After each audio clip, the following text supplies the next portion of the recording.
Now, Storm Tracker 12 weather with Chief Meteorologist Matt Hoffman.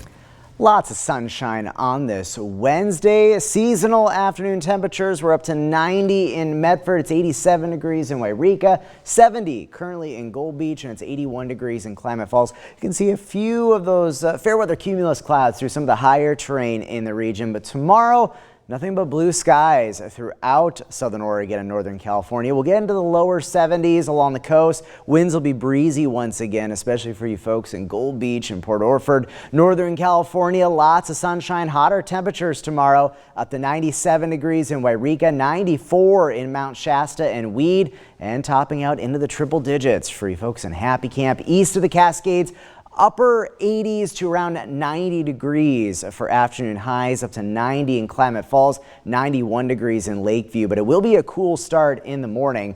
Up into the mountains, lots of sunshine, up to 94 for Prospect as well as Butte Falls, 85 degrees for Lake of the Woods, and then in the Rogue Valley, we're going to be climbing into the upper 90s, 99 in Medford, up to 98 in Rogue River, and 97 degrees down I-5 to Grants Pass. Here's a look at the extreme heat warnings we have, including all of our west side valleys. This goes from 1 p.m. Friday to 8 p.m. Monday. It's going to be a hot stretch of weather with highs into the triple digits, some warmer nights ahead as well. And then we do have a heat advisory for the east side, also up towards the Crater Lake and Diamond Lake areas. We're going to see the heat be at its worst for Friday and Saturday. And then as we get some monsoonal moisture to move in and some thunderstorm development, the heat won't be as bad. But it is going to be a pretty hot stretch in the Medford area. Friday and Saturday, we have a good shot at either tying or breaking the record highs for both days, Friday and Saturday, forecasting 105 degrees, likely the hottest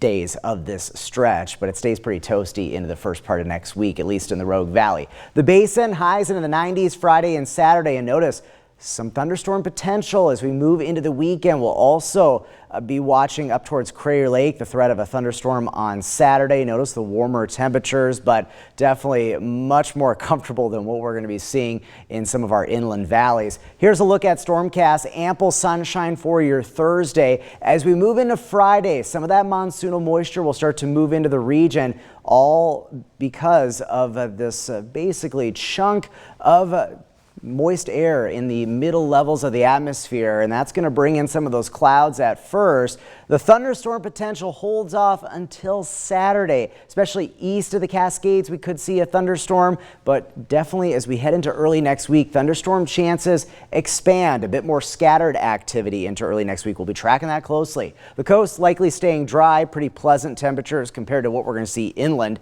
Northern California, a hot stretch of weather, highs around 100 degrees or so Friday, Saturday, and Sunday. Keeping an eye on Sunday for the threat of a thunderstorm, better chances into early next week. The Basin, a stormy stretch of weather this weekend, especially into early next week. Of course, lightning, we'll need to watch closely for any new fire starts. The mountains staying dry the next couple of days, looking pretty active starting this weekend. And then even in the Rogue Valley, not only tracking the heat, but also some thunderstorm potential into next week.